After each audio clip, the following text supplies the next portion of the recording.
पिछले वीडियो में हमने पढ़ा था टेंस को, यानी काल। अक्सर हम इंग्लिश में टेंस पढ़ते हैं, तो हमें ट्रांसलेट करने के लिए टेंस का नॉलेज हमें होना चाहिए। इंग्लिश अब जब पढ़ते हैं, इंग्लिश में अगर आपका स्पोकन अब ठीक करना चाहते हैं, तो उनमें टेंस की नॉलेज होनी चाहिए। ओके, लेकिन अक्सर हम देखते हैं कि टेंस जिसे हिंदी में काल बोलते हैं, यानी कि समय बोलते हैं, तब हिंदी में ही उसकी नॉलेज नहीं होती है। हम जो हिंदी मीडियम होते हैं, Hindi medium to English medium, जब हम हिंदी में ही सेंटेंस को क्लासिफाई नहीं कर पाते हैं कि कौन से टेंस में हम कौन से काल को हम किस समय किस सेंटेंस को किस में बांटें, तो हम उसको इंग्लिश में कैसे कर पाएंगे। इसीलिए सबसे पहले हमें समझना चाहिए कि जो जो समय है, वह जो हम सेंटेंस का यूज करते हैं, ऐसा नहीं है सेंटेंस हम हमारी जो हैबिट में है, हम बचपन से इसको यूज करते आ रहे हैं। हम हर सेंटेंस को अच्छी तरह यूज करते हैं, लेकिन हम उसे क्लासिफाई नहीं कर पाते हैं। और या तो हम क्लासिफाई करना हमें शुरू से बताया नहीं गया है, इसीलिए हम उसे क्लासिफाई करना भी नहीं चाहते हैं। तो अब जैसे वह कल स्कूल गया था, ये तो हम लोग सब यूज करते हैं। कल मैं स्कूल गई थी, मैं पिकनिक गई थी, तो मैं यह काम करी थी, वो काम करी थी, मुझे बहुत मजा आया था, ये सब सेंटेंस हो। लेकिन हम इस पे यह नहीं गौर करते हैं कि यह सेंटेंस जो है वो किस व्याकरण के किस खंड में आता है।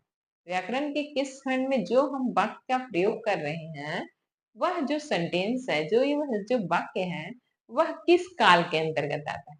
तो जब हम पढ़ते हैं तो हम जानते हैं कि ठीक है, जो काम हमने कर लिया वह क्या है, भूतकाल में आता है। जो काम हम कर लिए हैं, मैं सवेरे सुबह 7 बजे उठी, मैं सुबह 5 बजे उठी, या सुबह 6 बजे उठी थी, तो ये सब जो कार्य हो चुका है, इसके लिए क्या होता है, भूतकाल का प्रयोग होता है। इसके लिए क्या क्या प्रयोग होता है, भूतकाल का, मतलब जो घटनाएं घट चुकी है, जो कार्य हो चुका है, उसके लिए क्या करेंगे, भूतकाल। तो हमने सबसे पहले क्या पढ़ा था, भूतकाल।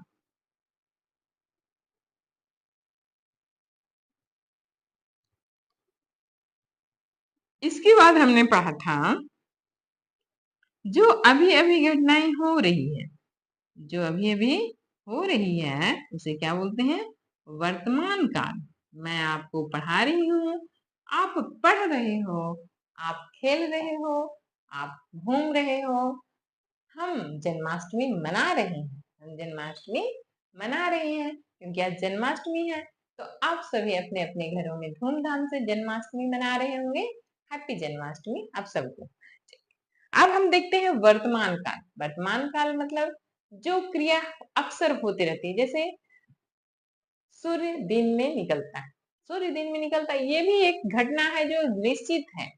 सूर्य दिन में निकलता है, ये हर दिन की घटना है, तो ये भी एक वर्तमान काल, यानी कि वर्तमान काल में आ जाएगा। ठीक है, राम आम खाता है, राम आम खाता है, यह नहीं बताया जा रहा है कि अभी खा रहे, लेकिन हाँ, वो राम आम खाता है, तो ये क्या होता है, ये भी वर्तमान काल में होता है।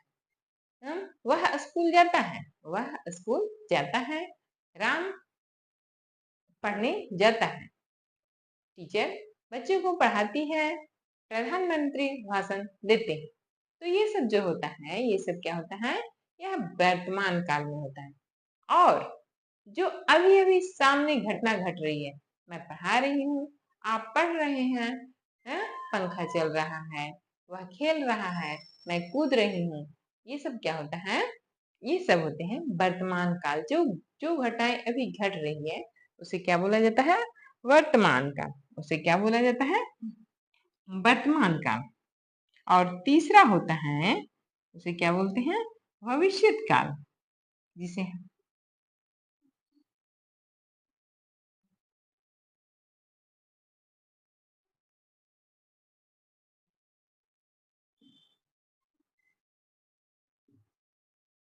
भविष्यत काल, जिसे हमें बनाना पड़ेगा। मतलब बनाना पड़ेगा, यानी कि भविष्य का कोई निश्चित नहीं है। कल मैंने प्लानिंग बनाई, कल मैं स्कूल जाऊंगी, हो सकता है कोई रीजन से मैं नहीं भी जाऊं, हो सकता है हाँ मेरी तबीयत खराब हो जाए तो मैं नहीं जाऊंगी। आपने प्लानिंग बनाई कि हम घूमने जाएंगे, हाँ, पापा का कोई यहाँ काम आ गया इमरजेंसी, या मम्मी का कोई काम आ गया तो हम नहीं जा पाए, हो तो सकता है ना। हाँ, तो भविष्य काल में आता है कि हम प्लानिंग करते हैं, मतलब हम आगे की प्लानिंग करते हैं कि हम ये काम करेंगे, लेकिन निश्चित नहीं है कि वो काम होगा ही। वो काम हमने प्लानिंग किया है, दूसरों ने भी प्लान, सबने प्लानिंग किया, लेकिन उसमें गारंटी नहीं है। जिस प्रकार सीता कल खाना खाएगी, सीता कल खाना खाएगी, हो सकता है कि कुछ दिक्कत हो जाए तो नहीं भी खाएगी। हम्म?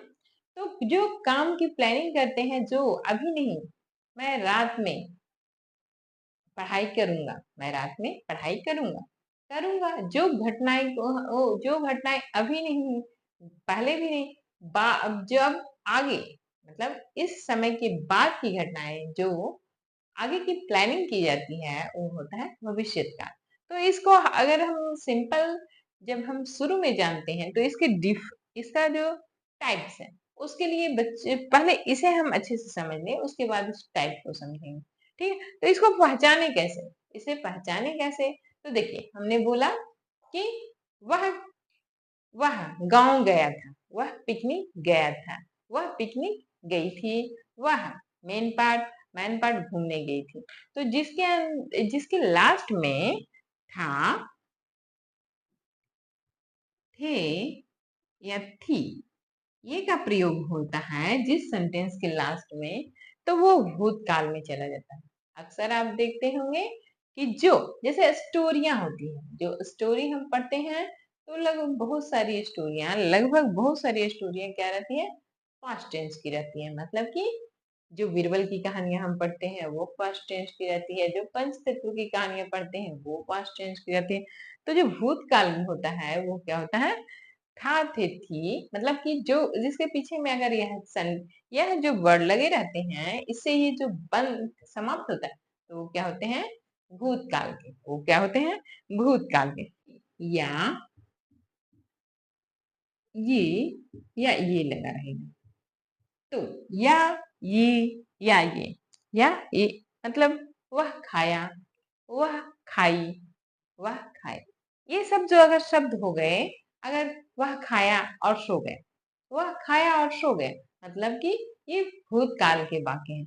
तो ऐसे शब्द जिसमें था, थे, थी, और सेंटेंस को पढ़ के आप समझिए कि वो सेंटेंस किस समय का है, अभी क्या है, या फिर वह क्रिया हमेशा लगातार चलते रहती है, या फिर यह जो बीत गया उसकी कहानी बता रहा है। तो इसमें क्या करेंगे, इसको हम भूतकाल में कहेंगे। वर्तमान काल में क्या रहेगा,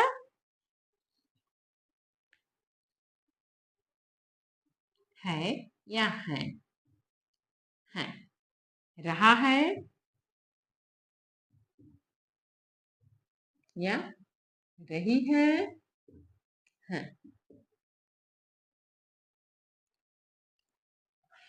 जब वर्तमान काल हो, जैसे हमने सेंटेंस को बोला कि सूरज पूर्व दिशा में उगता है, तो यहाँ है का प्रयोग हुआ है, तो ये निश्चित है कि सूरज पूर्व दिशा में ही उगता है। तो ये क्या होगा, वर्तमान काल होगा, ये क्या होगा, वर्तमान काल होगा। वैसे ही राम आम खाता है, राम आम खाता है, या फिर सोहन आम खाता है, या सीता आम खाती है। तो जो है वह, वहां बहुत सारे बच्चे पढ़ रहे हैं, वहां बहुत सारे बच्चे पढ़ रहे हैं। तो ये क्या है, यह भी वर्तमान काल का है। मतलब कि हम उससे यह दर्शाते हैं कि यह घटना अभी घटती, रेगुलर घटती है या फिर घट रही है। ठीक है, तीसरा है, अब जिसके अंत में ये सभी शब्द रहेंगे, तो उसे हम कहेंगे कि ये सभी क्या है, वर्तमान काल है। इसे उसे पहचानने का एक सिंपल तरीका है, और इसके अलावे भी आप उस सेंटेंस को बोल के समझ के जान सकते हैं। दूसरा है भविष्य का, इसमें क्या रहेगा आपका, गा, गे, गी,